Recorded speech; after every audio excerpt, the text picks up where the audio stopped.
굿모닝 베델가족 여러분, 상쾌한 월요일이 시작되었습니다. 어제 나누었던 말씀처럼 돈은 칼과 같이 은사이지 결단코 축복 자체가 아닌 것을 우리가 생각하면서 더욱더 믿음으로 우리 하나님이 주신 은사를 마음껏 사용하는 날이 되기를 바랍니다. 오늘 제 뒤로 보이는 사진은 동부에 있는 뉴욕 롱아일랜드 로커스트 밸리에서 사시는 현킴 성도님께서 자신의 정원에서 찍은 풍경을 보내주셨습니다. 지난번 100회 특집 때 이벤트에 참여해 주셔서 소정의 선물을 보내드렸던 기억이 납니다. 뉴욕도 아직까지 코로나로 힘든 상황이지만 주님의 보호하심으로 잘 이겨내고 있다고 하시며 우리 베델 가족들의 안부를 물어오셨습니다. 현킴 성도님, 정원이 정말 예쁩니다. 다시 한번 저 멀리서도 참여해 주시고 또 이렇게 아름다운 사진 보내주신 것 정말 감사하고요. 건강 지키셨다가 이곳 캘리포니아 오셨을 때 꼭 함께 예배를 드리는 기회가 있었으면 좋겠습니다. 오늘 함께 부를 찬송은 256장 눈을 들어 하늘 보라입니다. 다 함께 3절을 찬송하겠습니다.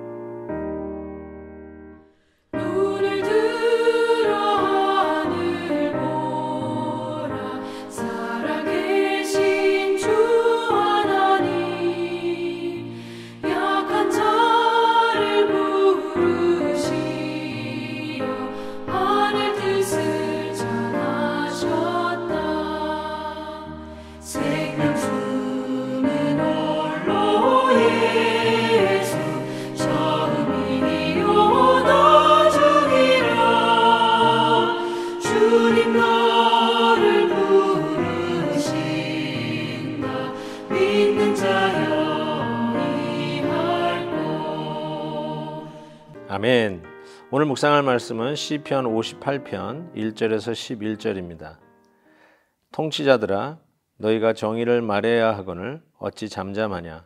인자들아 너희가 올바르게 판결해야 하거늘 어찌 잠잠하냐. 아직도 너희가 중심에 악을 행하며 땅에서 너희 손으로 폭력을 달아주는도다. 악인은 모태에서부터 멀어졌으며 나면서부터 곁길로 나아가 거짓을 말하는도다. 그들의 독은 뱀의 독 같으며 그들은 귀를 막은 귀머거리 독사 같으니 술사에 흘리는 소리도 듣지 않고 능숙한 술객의 요술도 따르지 아니하는 독사로다. 하나님이여 그들의 입에서 이를 꺾으소서. 여호와여 젊은 사자의 어금니를 꺾어내시며 그들이 급히 흐르는 물같이 사라지게 하시며 겨누는 화살이 꺾인 같게 하시며 소멸하여 가는 달팽이 같게 하시며 만삭되지 못하여 출생한 아이가 햇빛을 보지 못한 같게 하소서. 가시나무 불이 가마를 뜨겁게 하기 전에 생나무든지 불붙는 나무든지 강한 바람으로 휩쓸려 가게 하소서. 의인이 악인의 보복당함을 보고 기뻐하며 그의 발을 악인의 피에 씻으리로다. 그때 사람들의 말이 진실로 의인에게 갚음이 있고 진실로 땅에서 심판하시는 하나님이 계시다 하리로다. 아멘.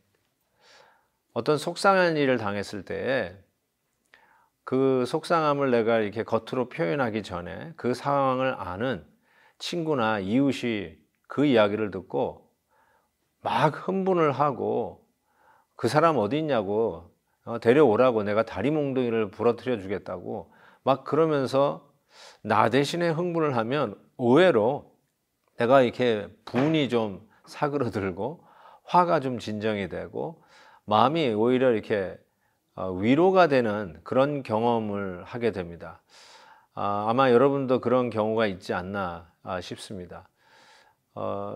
며칠 전에도 시편을 읽는 이유 중에 하나가 시편의 이 기자가 자기의 그런 고생스러운 거 속에 있는 이야기를 여과 없이 하나님 앞에 있는 그대로 토해내는 그런 것에 위로를 얻고 거기에 나의 마음을 실어서 하나님 앞에 이 시인과 더불어 기도를 올릴 수 있는 그 장점 때문에 우리가 시편을 들여다본다고 말씀을 드렸는데 오늘 말씀도 그 중에 하나라고 생각합니다.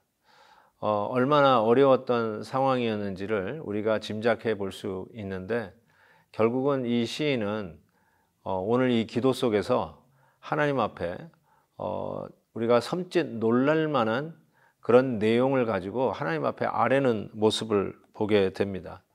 이들이 얼마나 이 시인을 괴롭혔는지 어렵게 했는지는 그들이 하는 말이 3절에 보시면 거짓을 말하는도다 이렇게 이야기했습니다. 그러니까 진리가 아니고 왜곡하는 것이고 오히려 이 음모에 가까운 수준의 거짓을 이야기하죠. 그냥 뭐 하얀 거짓말 수준이 아니라 어떻게 하든 간에 저 상대방을 넘어뜨리기 위해서 계획된 거짓말, 그런 이야기를 하는데 그것을 이렇게 표현한 4절은 그들의 독은 뱀의 독 같다라고 얘기하는데 이 뱀이 듣지 못하는 뱀이라는 겁니다. 그래서 술사나 그리고 이 능숙한 술객도 이 요술로도 도저히 다룰 수 없는 아무것도 듣지 않는 말 안 듣는 독사, 그가 뿜어내는 독이라는 것이죠. 그냥 사람들이 얼마나 다치는지도 모르고 그냥 자기의 입술로 내뱉는 그 거짓들이 이렇게 많은 사람들을 소리도 없이 죽이는 뱀의 독사와 같다라고 이야기를 하죠. 그걸로 인해서 당하는 아픔을 이 시인이 토로하면서 이렇게 기도합니다. 6절에 하나님이여 그들의 입에서 이를 꺾으소서, 하나님 여호와여 젊은 사자의 어금니를 꺾어내라고 그들의 이를 부러뜨려 달라고 기도합니다.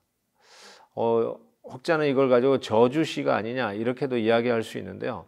저는 저주시라기보다는 하나님 앞에 이 악한 행위를 하는 자들을 향해서 하나님 이 악한 자들의 계획이 허무하게 해주세요. 아무것도 아닌 것으로 사라지게 해주세요.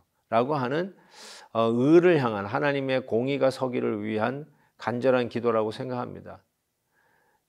북한 땅의 위정자들이 백성들을 유린하고 그들의 자유를 뺏어가고 자기들의 이익을 위해서만 그 모든 일들을 행하는 그런 악한 정치인들을 향해서 어쩌면 우리 기도는 하나님 그들을 사랑해 주세요라는 기도보다 하나님 그들의 꾀가 그들의 스스로의 발목을 잡는 일이 되게 하시고 그들의 모든 도모하는 것들이 허무한 것이 되게 해달라고, 이렇게 하는 기도는 이 시인의 기도처럼 정당한 기도라고 생각합니다.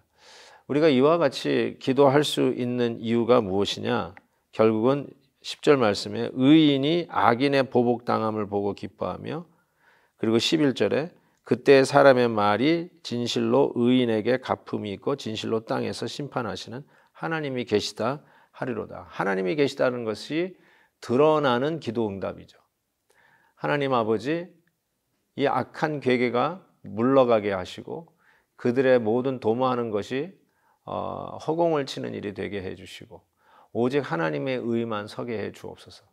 주님의 뜻을 따라 진실되게 행하려고 하는 이 일이 하나님 앞에 인정받게 해주시고 사람들로부터 인정받게 해주시고 오히려 하나님의 뜻을 꺾고 무고한 자들에게 해를 끼치는 악한 거짓말을 허무하고 잘못된 것임이 백일하에 드러나게 해주시고 악한 자들의 괴계가 괴멸되게 해 주옵소서.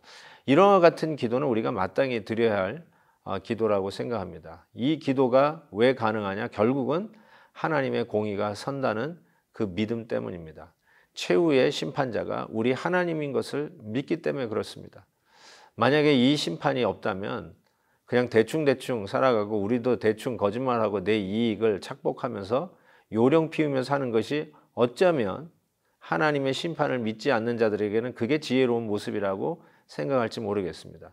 남에게 해를 끼치면서도 나의 유익을 위해서 거짓말에다 해가면서 자기의 뜻을 이루려고 하는 그런 모든 음모 같은 것들이 하나님의 심판이 없다면 어쩌면 사람들은 그게 더 내 밥그릇 내가 챙기는 유익한 일이라고 생각할지 모릅니다. 그러나 우리와 같이 하나님을 믿는 자, 그리고 마지막 하나님의 심판을 믿는 자들에게는 그 종말론적 하나님의 공의로운 심판을 믿기에 오늘 우리는 이렇게 기도할 수 있다고 믿습니다. 하나님의 뜻이 이루어지게 해 주옵소서. 하나님의 정의가 바르게 나타나게 해 주옵소서. 그 일을 위해서 오늘도 내 입술에 파수꾼을 세우시고 오늘도 나의 욕심에 빗장을 채우셔서 오로지 하나님의 의의를 나타내고 하나님의 뜻에 순종하는 하루가 되게 해 주옵소서. 이 기도로 오늘도 주의 뜻을 이루는 신실한 주의 백성 되시기를 주의 이름으로 축복합니다. 하나님 아버지, 주님의 은혜와 사랑을 감사합니다. 새롭게 시작하는 이 한 주간 참 힘들고 어려운 상황 속에서도 악의 꾀가 허물어지고 오로지 하나님의 뜻만 서기를 바라는 이 시인의 기도, 저희들의 기도입니다. 악을 행하는 자들 함부로 드릴 수 없는 이 기도입니다. 자기 꾀만 생각하고 자기의 유익만 도모하는 자들은 절대로 드릴 수 없는 기도의 제목입니다. 그렇지만 하나님, 우리가 이 시인과 함께 담대하게 드릴 수 있는 이 시의 내용처럼 하나님 간절히 간구합니다. 악인의 꾀를 섬멸하시고 오직 하나님의 뜻만 나타나게 해 주옵소서. 예수 그리스도의 이름으로 기도하옵나이다. 아멘. 내일 또 뵙겠습니다.